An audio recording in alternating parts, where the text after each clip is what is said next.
Take a look around, and you'll find this wonder metal everywhere, in everything from screen doors to jet planes. Aluminum has so many applications because it's light and strong, and it's corrosion and crack resistant. Producing aluminum is costly, but it saves money over time.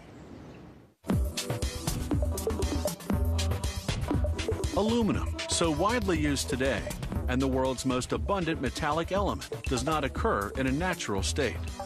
The most available source of aluminum is actually bauxite.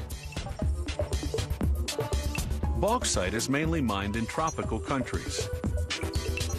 The aluminum atom in bauxite is bonded to oxygen molecules. These bonds have to be broken by electrolysis to produce pure aluminum. Bauxite is carried by rail to the plant where it will be crushed. Then, through a chemical transformation called the Bayer process, alumina is extracted.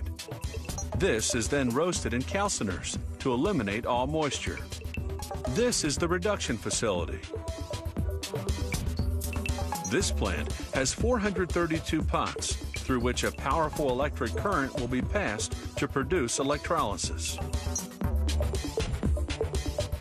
An overhead crane dumps alumina into the pots. Then the electric current from the anode passes through the alumina that we see here at the bottom of the pot.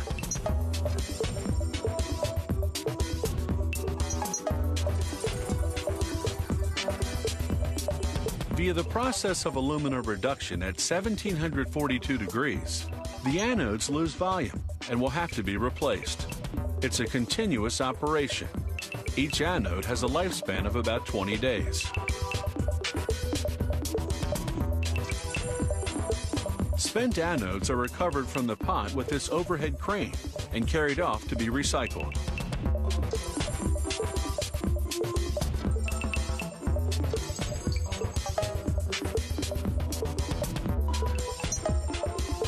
They clean the aluminum rods, which will then be reused.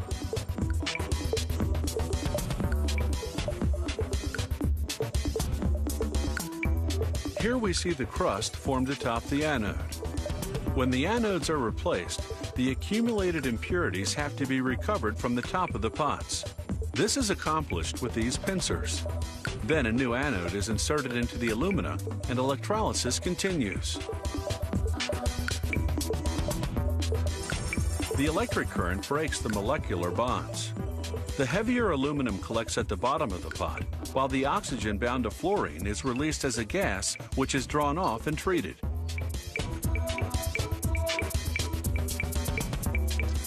The liquefied aluminum remains at the bottom of the pot.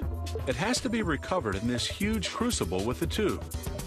The tube is dipped into the bottom of the pot, and a vacuum system draws the molten aluminum from the crucible.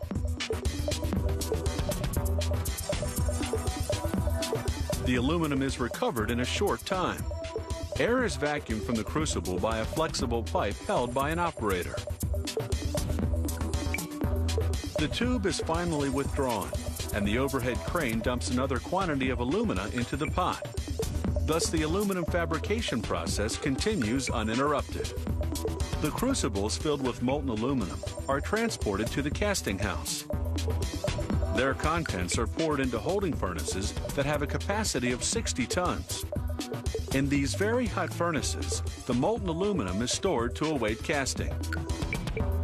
Finally, casting begins. The aluminum can be semi-continuously vertically cast, producing ingots, sheets, or billets, or it can be directly cast into semi-finished products. The cooling of aluminum pieces is accelerated by water sprays. The large rectangular ingots, which can weigh up to 25 tons, will head for hot rolling and eventually will be fabricated into products like aluminum foil. From 4 to 5 tons of bauxite have produced 2 tons of alumina, which in turn produces 1 ton of aluminum. This particular plant produces 200,000 tons of aluminum annually. Some other facilities can turn out as much as 400,000 tons.